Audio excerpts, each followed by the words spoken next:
Yes. Earl, great job on the panel today. Thank We're you. going to make the swap here. But J-Lo! I said swap. There was nothing pause-worthy about that. Monarch Money is the newest sponsor of the Ultimate Cleveland Sports Show. We are thrilled to have them on board. Have you ever checked your bank account and wondered, where'd all my money go? Between dining out, online shopping, and entertainment, it's easy to lose track. That's where Monarch Money comes in. It's your personal CFO, giving you full visibility and control over your finances. Monarch Money isn't just a budgeting app. It's a complete financial command center. You can track all of your accounts, investments, and spending in one place. So you just stop managing your money and start building wealth. When I started using Monarch, I realized just how much I was spending on food delivery, but now I budget smarter and save more. Managing money with your partner is smoother than ever with Monarch Money because you can easily share and track your personal accounts, set goals, and stay on the same page without the stress. Take control of your finances with Monarch Money. Use promo code LOCKEDONNFL at Monarch Money for 50% off your first year. That is monarchmoney.com. Code LOCKEDONNFL for half off your first year. And with that, we have Jason Lloyd in the building. And Jason, let's just get to the elephant in the room. You got next question, bro. Next question. Wasn't the first time in my career, won't be the last. What happened? Oh, Myles don't want to talk to me today. It's okay. It's understandable. Well, yeah, it is. I wouldn't want to talk to me either. Wear that as a badge of honor. Yeah, I mean, it's What fine. was the question? It doesn't matter what the question was. So you asked him a question, and he responded with "Next question, bro." Yeah. Literally, next question, bro. No, not bro. Okay. Just next question. Which is, I mean, it's totally fine. I just asked him, did they share their plans with you on the number 2 pick, their intentions with the number 2 pick? Thank you. Yeah. I don't want even that bad. And well, it doesn't matter. It doesn't matter what the question was. I could ask him how. He are could have you asked, today? "What I could color ask, is the sky today?" Do you want a cup of Next coffee question. today? And Yeah. it was going to be next question. I mean, everyone will make a big thing about it today, and it's like that's his right. He doesn't have to take questions from me. Was there especially under any circumstances. conversation between you and the Browns folks about the piece? No, I kind of anticipated I might hear from someone. I thought you would too. Yeah, I didn't, which it's fine. I kind of anticipated today, though, it might go that way. But again, it's not the first time it's happened. It won't be the last. But between a reporter let me and an ask this athlete. question of you. And if you want to say next question, bro, that's fine. Next question, bro. Is it typical when you write a piece like that, Yeah. that you would hear something from player, team media representative, or at least some pushback on the facts? Did they even challenge anything that you wrote? No, they know it's true. They know it's true. It's all everybody knows it's true. That's why there's no pushback on it. And Right. yeah, I mean, usually when you write something like that, you're going to hear from an agent. You're going to hear from somebody with the team. I've heard from an owner. I've heard from an owner in this town over stuff that they didn't like. You know, Right. and it's par for the course, man. It comes with the territory. No, it does. And it's totally fine. I mean, listen, Myles literally has my number. So I would be happy to have a conversation with him. If he wants to cuss me out and mother bleep me up one side and down the other, again, go ahead, man. Like I'm totally open to those types of conversations. And then you don't write about like you. I've always said like they have to have some sort of repercussion because we can come out here and I can write something like that. Yeah. And what's his recourse? Next question. Okay. I If know, he wants to talk about it, I will talk about it. I'll get your thoughts on this, and first I'll add mine into the question. To me, it seems a bit immature if that's how you're going to address it, is to pretend that you don't exist. Well, but no. Because it almost validates what you wrote. Well, challenge what I wrote, but don't be mad at me for writing the truth. But he has to have some sort of recourse. Yeah. What's he like? What else is he supposed to? If he well, didn't it's want, not next question. But if he doesn't want to talk to me, fine. Like, and you know, I mean, I really could have I could have come up with like 3 or 4 more questions right there on the spot. But then you're making it about that, and I don't want to do that. No, I know you don't. So you and that's a smart move. So he made his feelings perfectly clear. I totally get it. I'll sit there and shut up the rest of the time. I'm not going to say anything, and let's carry out the rest of the press conference. Let me So ask you. wait, G, real quick, because we got to get into the actual substance of the press conference. Jason, you were there. It happened during the show, so I was following along on Twitter. Can you fill us in on some of the questions people may have about what happened with Myles Garrett, what he changed, what changed his mind, how the dinosaurs impacted the whole press conference live? Explain that. I don't even want to talk about the dinosaurs. Well, the viewers probably don't know what Mike's talking about. There was dinosaurs laid out all across the top of the podium. There was dinosaur cupcake. Everybody knows Myles loves likes dinosaurs. But I mean, it looked So like it was almost like a kindergartner it looked like a themed daycare party. It looked like a daycare. Was it awkward? No, I mean he answered the best he could. He said it wasn't about the money. I mean, come on. Yeah. Well, you know, when they say it's not about the money. Of course it's about the money. Yeah. But he, you know, I thought he did say like it weighed heavy on him and it was hard on him and this is family, and I believe him that he's been here for, you know, what, 8 years now, and he said sometimes families fight, and that was but he made it a very public fight, and so I thought that was probably one of his best lines is sometimes families fight. I believe that too. Let me ask you this. When I watched him on the Rich Eisen show, I almost felt like he, and I hate to use this term, I almost felt like he was like he was a captive subject. Yeah. Like he didn't really want to be there saying those things. To me, it felt like the advice he was getting from his management team was, no, you got to go out there and you got to yeah, I think that absolutely was. He was following a plan of attack that was set in place for him. Yeah. And to me, he just looked uncomfortable doing it. And you have to deal with some of the results, just like I have to deal with the results of what I wrote. Like at one time, I had a really good relationship with Myles, and now obviously he's really mad at me. Okay, well, I have to deal with the fallout of that now, and I will. And he's going to have to deal with, you know, a little bit of cleanup here. But ultimately, he goes out on the field next year, and he's in discussion for Defensive Player of the Year, and he's got 15, 16 sacks, and he plays his ass off. All this will eventually go away. People won't even remember it. Yeah.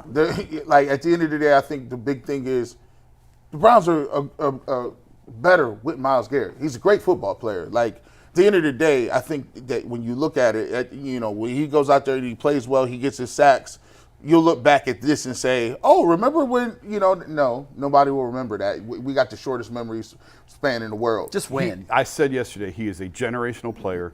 He's going to the Hall of Fame. He may end his career as the all-time sack leader in the history of the game. He is a phenomenal talent. And anything I wrote yesterday, never disputed that, never questioned that, had nothing. That wasn't the point of what I wrote. That had nothing to do with it. Everybody acknowledges his greatness. I got to get to this question because I saw it on the rundown somewhere. Like, so, McNuggets, you can stop me if I'm in the wrong spot, but, man, I saw that, you know, Russ came in for the visit, right? Yeah.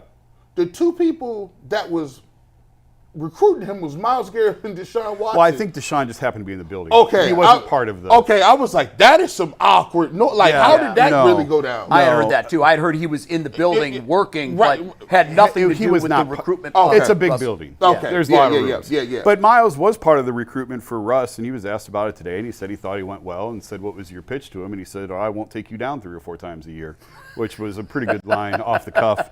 I don't know if they had rehearsed that one or not, but that was a good line.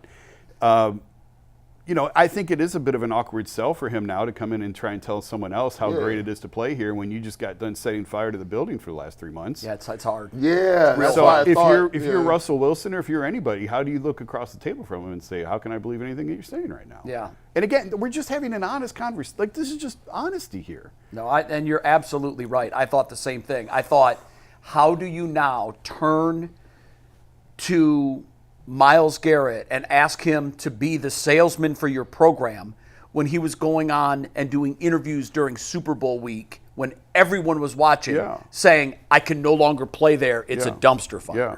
He didn't use those words, but he might as well have. But again, I want to win. And now he's telling players, guys, you want to win? Come to Cleveland. Yeah. It's not a good look. Maybe Russ has been through the ringer enough that he understands, hey, I'm going to a place where I want to play. He didn't go to Denver because he thought he could win a Super Bowl. No, he went to Denver because they had more zeros and they get behind their offense. And all the players get that. And another good thing, it's March. It's March. It'll heal. We got a long time till August. Will you reach out to him or no? We'll see. Yeah. I mean, again, I'd be happy to have a conversation with him. He can cuss me out and say whatever he wants. Sure. And if he doesn't want to do that, that's okay too. It's balls in his court. So this is crazy. This is a lighthearted joke. If you call, who is more likely to answer the phone? Deshaun Watson or Myles Garrett? Deshaun. Or Kobe Altman from you? Kobe. Okay, good. You Kobe. For sure, Kobe. Kobe and I are fine. Look, you good. And guess Kobe and what? I are fine. But people thought, at one point in time, people thought that was nuclear war last summer when we was talking about all the situation with Donovan Shine. Yeah, and now guess what? But, and again, like this, we got to deal with each other, man. Like, we're not going anywhere. They're not going anywhere. You got to learn to coexist. And you don't always get along and you fight. And Kobe and I are fine. And I mean, to Deshaun's credit, I wrote some hard things this year. And he stood there and answered every question I ever asked him. And I told the Browns, I don't have Deshaun's number. I have his agent's number. I don't have Deshaun's number. But I told the Browns when that was going on, if he wants to talk to me, I am glad to have a conversation with him. And was told that's not how he operates. Like, there's nothing to talk about. But he sat there and answered the questions I asked him. And that's it. I'm never going to be upset at how another athlete responds. If you don't want to talk to me, okay, I'll leave you alone. If you want to have a conversation, let's have the it's whatever, however you want to handle it. It's really part of human nature. We all have defense mechanisms when we're attacked. And not even attacked, when there are negative things said or written about us. Everybody handles that differently. I worked with Skip Bayless, who would laugh at the countless number of people that would tell him to go kill himself every single day. I saw it on his feed. He showed me multiple times. And Skip was like, And what I learned from Skip was he has it right. It doesn't matter what they're saying about you. Right. You make your own reputation every day by what you do that's in the public view. Yeah. And I'm not sitting here saying Myles is immature, but what I would love to have seen Myles, how I'd love to see him handle this is somebody told him that. Someone told you that. Yeah. One of his teammates or multiple teammates told you that about him. That I would think that what that would force me to do was, I don't care what Alvin in his mom's basement thinks about me, and I truly do not. Yeah. What I do care about is what my coworkers and friends and family Who's think about. telling him this? Where is he getting this? Who in this building? Why does he know this? And he knows you're not going to give that up, but at least what I would say is, wow, I've got teammates that think that I'm not doing my part. That I'm slacking in my role as team leader, whether he wants to be a team leader or not. It's like Charles Barkley used to say, I'm not a role model. You don't decide if you're the role model. The person viewing you decides if they can use you as a role model. And he was asked, I think Zach's actually one that asked him about, does this change anything for you? Is this contract change your mentality or anything, the way you'll go about things? And he said, no. Well, so much for that, Hope. Jason, I want to ask this specifically.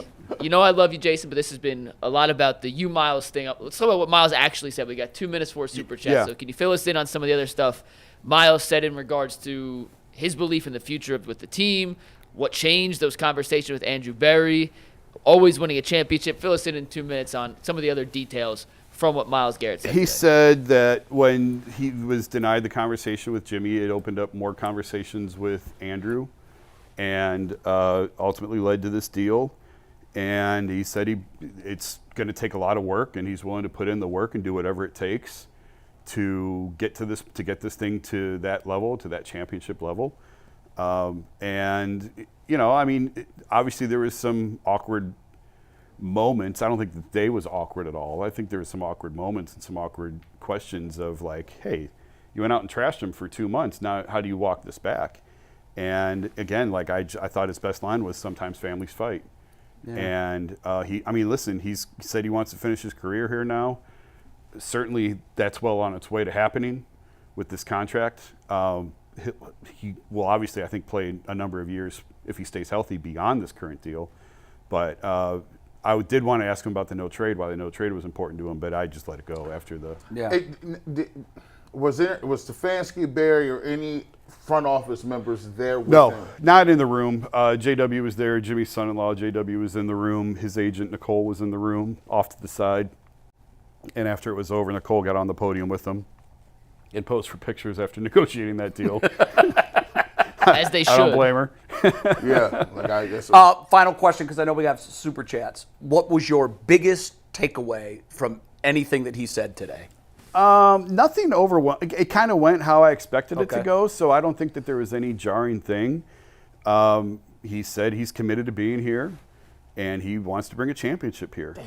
And they got a lot of work to do. I wanted to hear that plan. What's the plan? The plan? The plan is $40 million, G. That's the plan. That's a hell of a plan. That's the plan. Here's the other thing. Even if they had shared what their blueprint is to get out of this, he can't share it with us because it likely involves what they're going to do at the draft. Of course. So even if he knows. That's why what I was at, I'm not expecting him to sit up there and lay out, but I have no doubt that they have shared with him their intentions at 2. Sure. But we have to get on the record. I was just trying to get it on the record that Yes, we talked. We talked. Abdul Carter's name never came up? No, Abdul Carter's name. No specific draft prospect's name Okay. ever came up. All right. No. All right, we got super chats here for